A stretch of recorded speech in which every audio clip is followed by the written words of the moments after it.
Let me ask you something that most people are too afraid to ask themselves.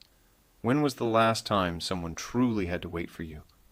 Not because you were busy, not because life got in the way, but because you decided, consciously, deliberately, that your time and your energy were too valuable to distribute freely. You can't remember, can you?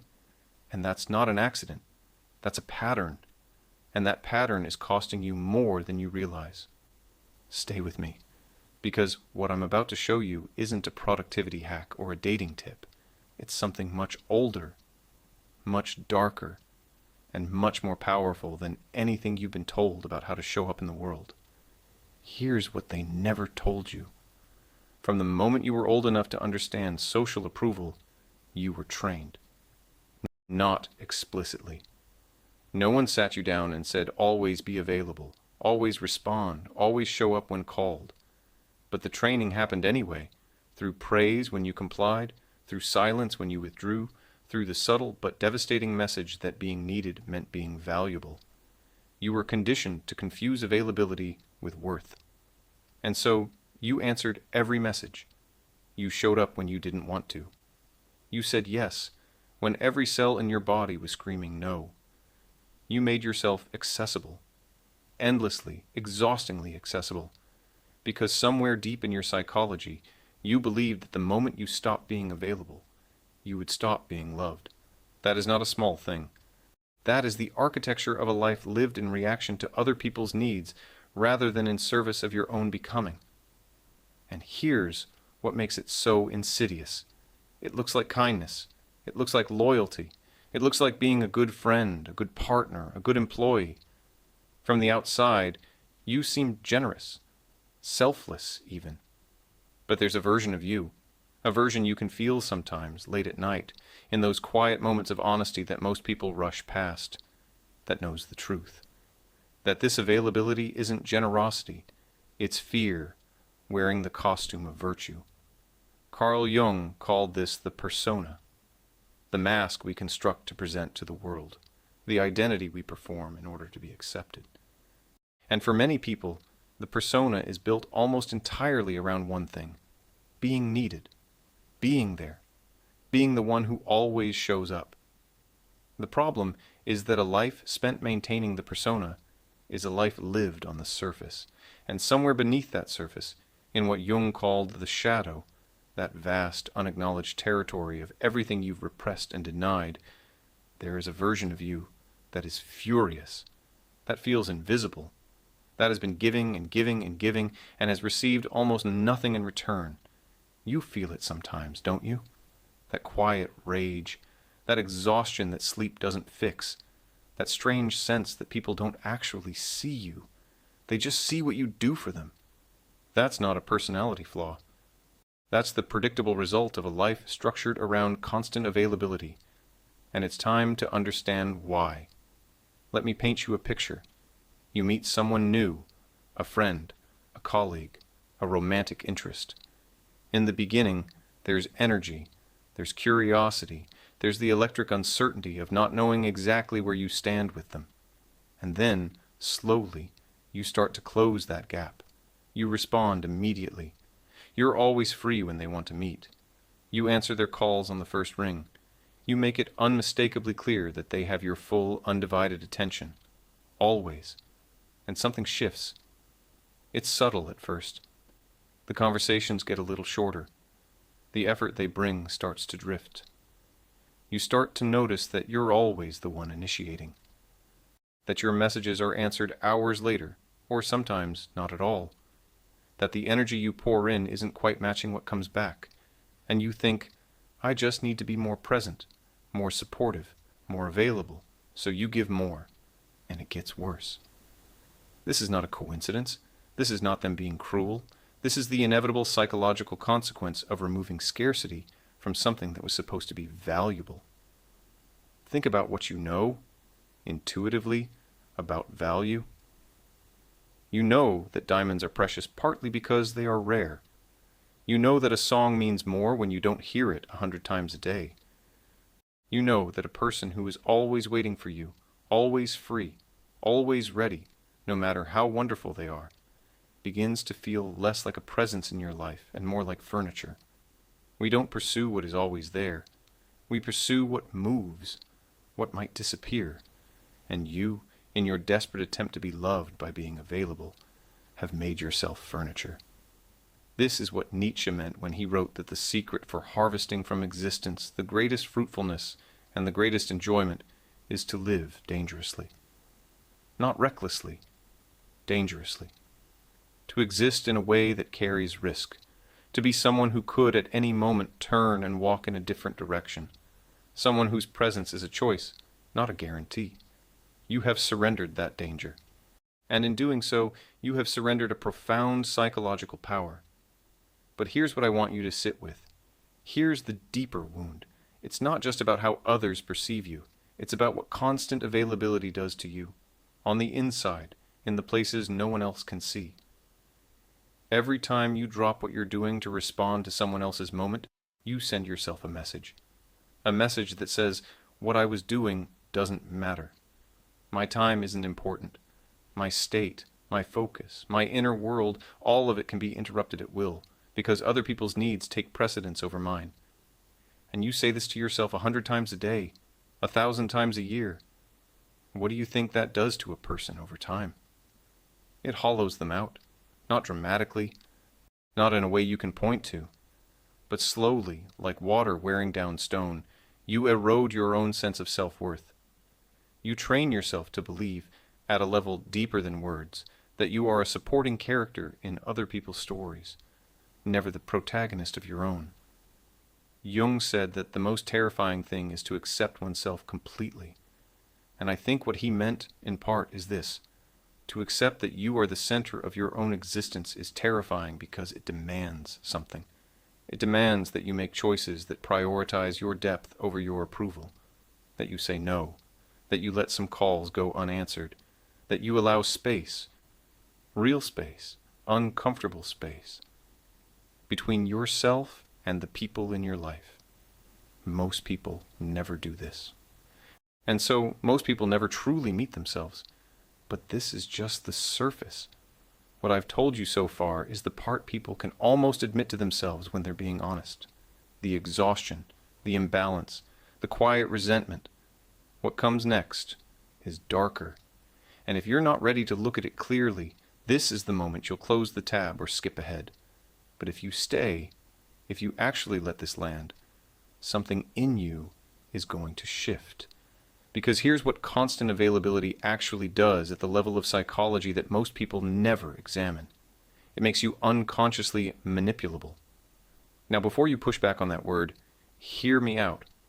When you are always available, you communicate something to the unconscious minds of the people around you. Not in words, in patterns. And what you communicate is this. There are no consequences for taking me for granted. People, and I mean this without malice because this is how human psychology actually works.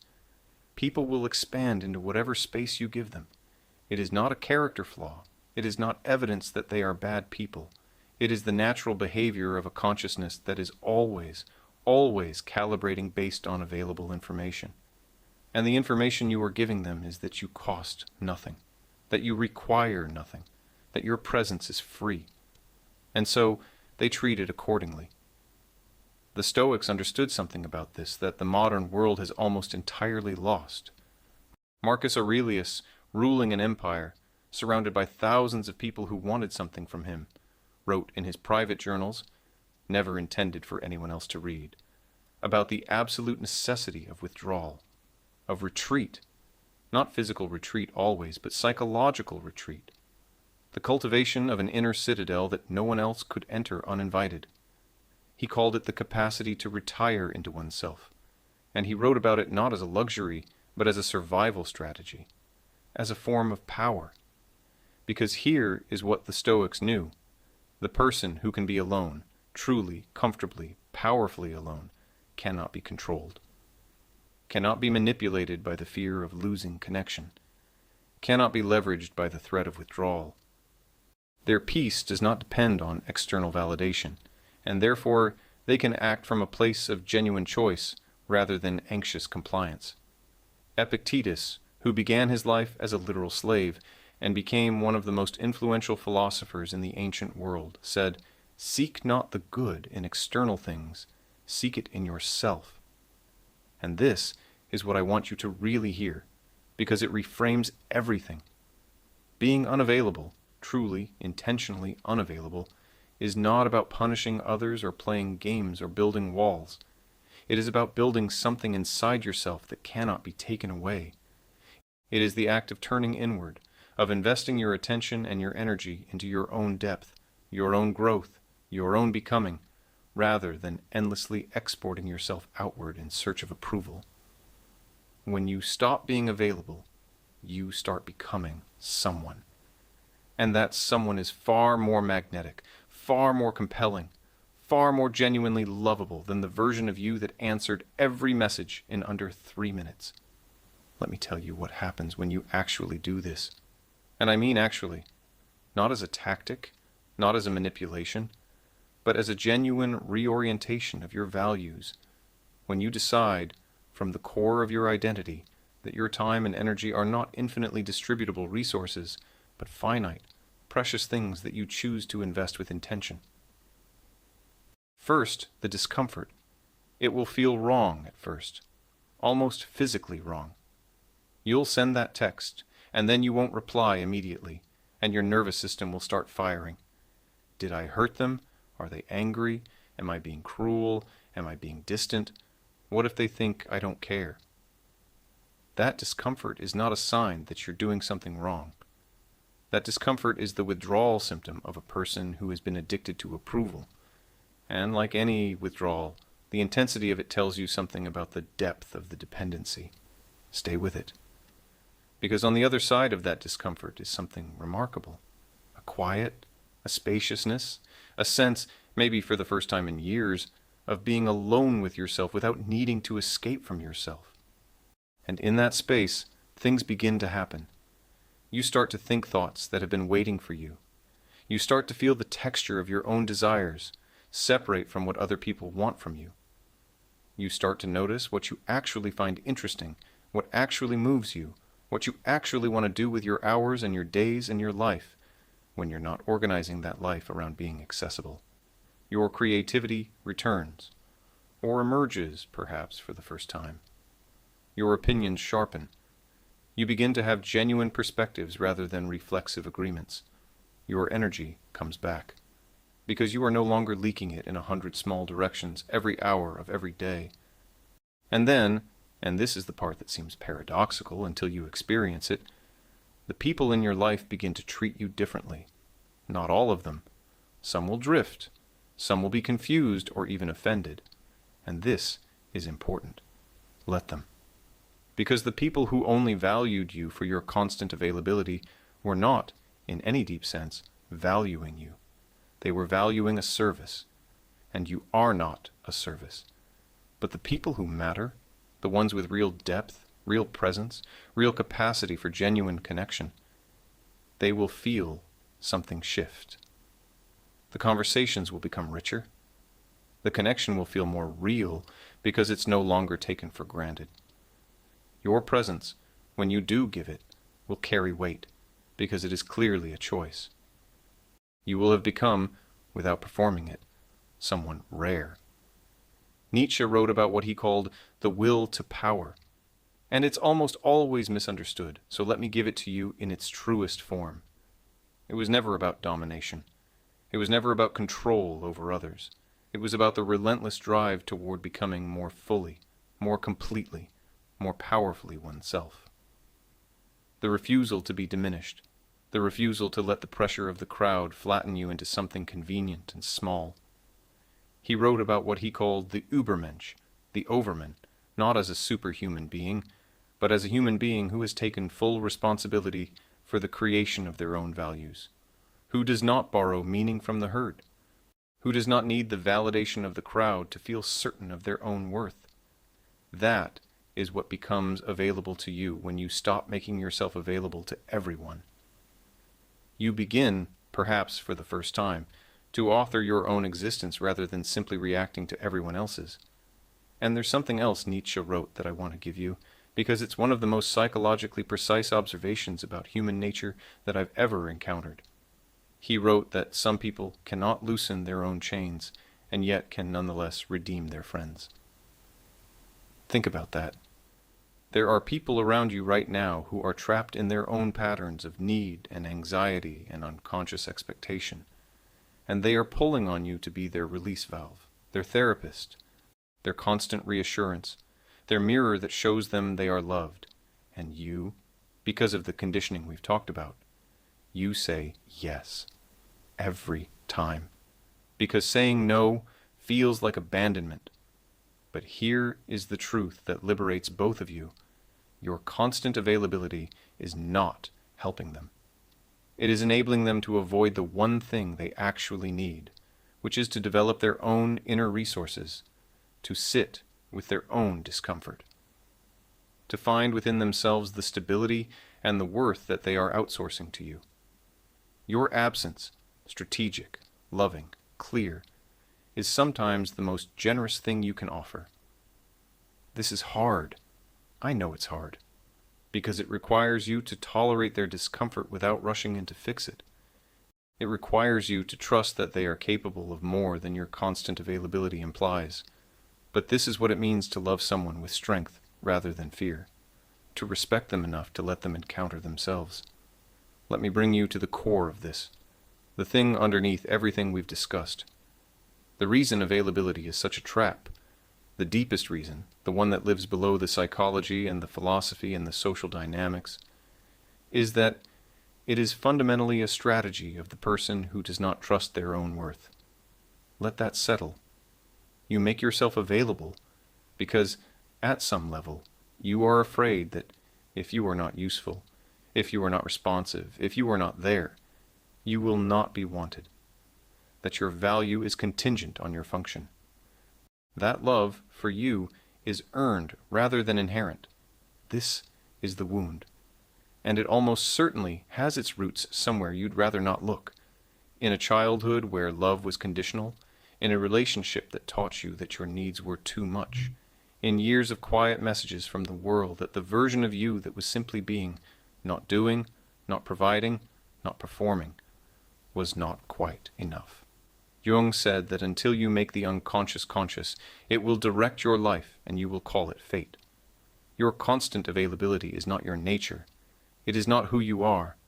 It is an unconscious strategy developed by a younger version of you to stay safe in an environment that required performance for approval. And it worked then.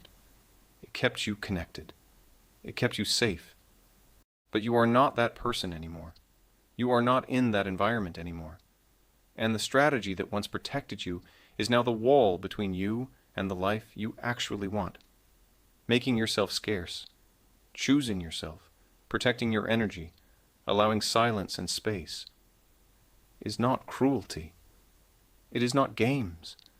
It is the act of finally, fully believing that you are worth being chosen freely, that you deserve to be wanted not because you are always available, but because of who you actually are in your depth. It is the act of trusting yourself enough to stop performing. And in a world saturated with noise, with constant contact, with the relentless pressure to be seen and responsive and engaged at all hours, the person who can be still, who can be quiet, who can be genuinely, peacefully unavailable, is not just rare. They are almost mythological. The Stoics had a practice. Marcus Aurelius called it memento mori, the contemplation of your own mortality, not as something morbid, but as a clarifying force. A reminder that the time you have is not infinite, that every moment you spend in anxious, reactive availability is a moment that will not return.